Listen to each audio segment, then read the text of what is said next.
The Bible, one of the most influential texts in human history. It has shaped civilizations, guided moral thought, and inspired billions. But yet, despite its significance, it's also one of the most misunderstood books ever written. Today, we will uncover six of the biggest misconceptions about the Bible, separating myth from reality with historical, linguistic, and theological insights. Get ready because today we will discuss whether 666 is the mark of the beast, what Adam and Eve actually ate in the Garden of Eden, whether Mary Magdalene was a prostitute, whether Satan rules over hell, and etc. An eye for an eye justifies revenge. This is the first misunderstanding. Most people assume that this phrase, an eye for an eye, a tooth for a tooth, promotes personal vengeance. But is that really what the Bible intended? In reality, this law found in Old Testament, it's in Exodus and Leviticus, chapters will be appeared now, was never about encouraging violence. It was about limiting it. It established proportional justice, preventing excessive relation in an age when vengeance often escalated into blood feasts. It was meant for courts, not personal vendettas. And Jesus later expanded on this principle in the New Testament, urging forgiveness instead of retribution. Second, the forbidden fruit was an apple. From Renaissance paintings to modern culture, we always picture Eve biting into an apple in the Garden of Eden, but was it really an apple? The Bible never specifies what kind of fruit it was, only that it was from the tree of knowledge of good and evil. The apple connection is a later invention, mostly due to a Latin pun. In Latin, the word malum means both apple and evil.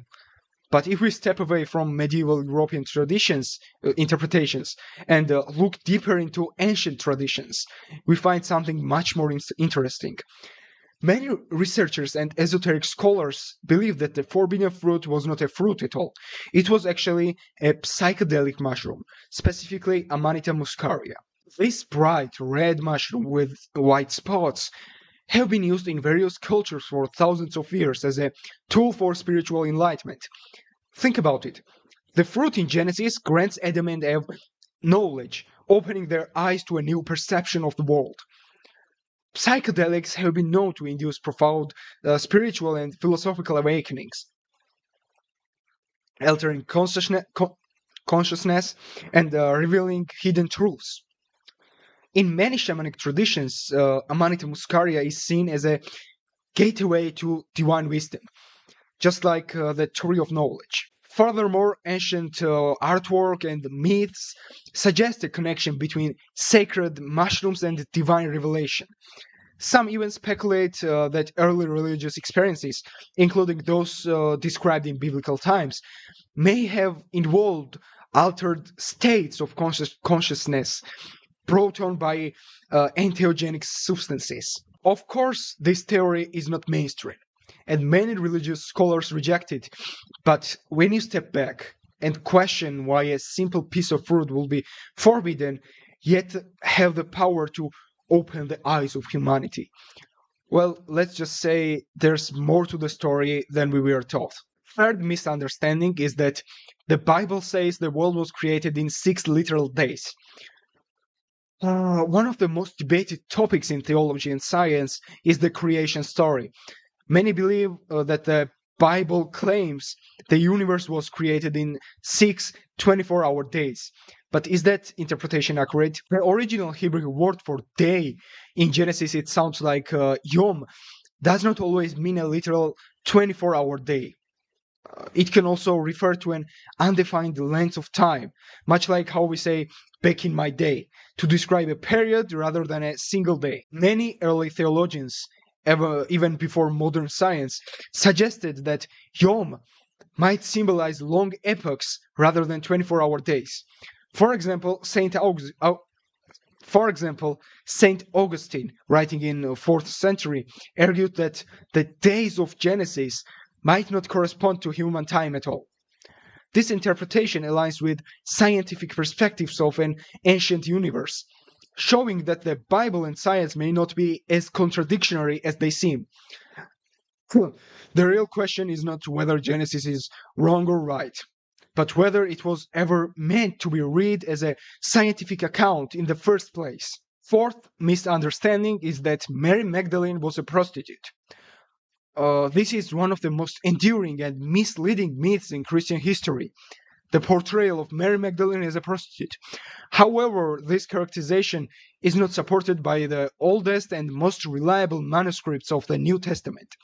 Instead, these texts described her as a devoted follower of Jesus from whom he cast out 7 demons. The misconception about Mary Magdalene's past as a prostitute originated from a misinterpretation by Pope Gregory I in the in the 6th century. Pope Gregory I conflated 3 different women in a sermon. Mary Magdalene, the unnamed sinful woman who anointed Jesus' feet, and Mary of Bethany, the sister of Martha and Lazarus. The assumption that the sinful woman was a prostitute led to the mistaken belief that Mary Magdalene shared this background. However, the Bible never explicitly states this. In reality, Mary Magdalene was one of Jesus' most important disciples and the first witness to the resurrection, a role that granted her significant status in early Christianity. The Vatican officially acknowledged and corrected this misunderstanding in 1969. Despite this correction, the image of Mary Magdalene as a former prostitute remains deeply ingrained in popular culture due to centuries of misrepresentation in art, literature, music, and so on. 5. The number of the beast is 666, or is it? The number 666 has long been feared as the mark of the Antichrist and the ultimate symbol of evil. But what if that number is not actually 666 at all? Some ancient manuscripts of the Book of Revelation contain a different number, 616. This variation is not a random mistake. It actually strengthens that theory that the number was a coded reference to Emperor Nero, a ruthless persecutor of early Christians. In Hebrew, letters also have numerical values, a system known as gematria. If you write Neno Caesar in Hebrew, the numbers add up to 666. But in Latin, his name is spelled slightly differently, like dropping a letter, which changes the calculation into 616. This means that the infamous number of the beast was not some supernatural curse, but rather an ancient political warning. Early Christians under Roman persecution would have understood this hidden meaning, but over time, Latin translations dominated, and the deeper historical context was lost, leaving only fear around the number 666. And the last misunderstanding: Satan rules hell.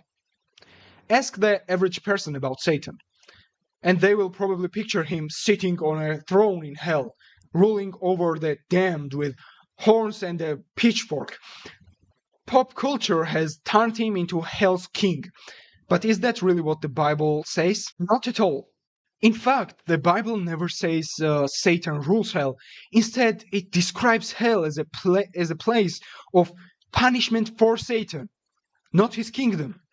In Revelation, Satan is thrown into the lake of fire to be tormented forever.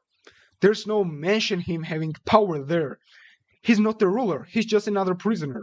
The idea of Satan as hell's ruler is largely a later development influenced by literature and artistic interpretations. But here, This guy, Dante, in Divine Comedy, uh, depicted Satan not as a ruler but as a prisoner, frozen in ice in the deepest circle of hell. However, over time, other works such as what was its name? Its book by John Milton, maybe Lost Paradise or Paradise Lost, I don't remember, contributed to the image of Satan as a monarch of hell, blending him with figures from mythology like Hades. This evolved through medieval Christian tradition and cultural adaptations into the modern depiction of Satan as Hell's king. In reality, the Bible portrays Satan as the prince of this world, not the king of hell. His domain is earth, where he tempts and deceives. Hell is not his throne, it's his final destination. So, next time you see a movie or cartoon where Satan sits on a throne in hell, just remember, it's Hollywood, not the Bible. Misunderstandings arise when texts are taken out of context, translated imperfectly or interpreted through cultural biases, and the Bible is a profound document, rich in history and meaning, but it requires careful study. So next time you hear a common fact about the Bible, dig deeper, because the truth is often more fascinating than the myth. See you soon.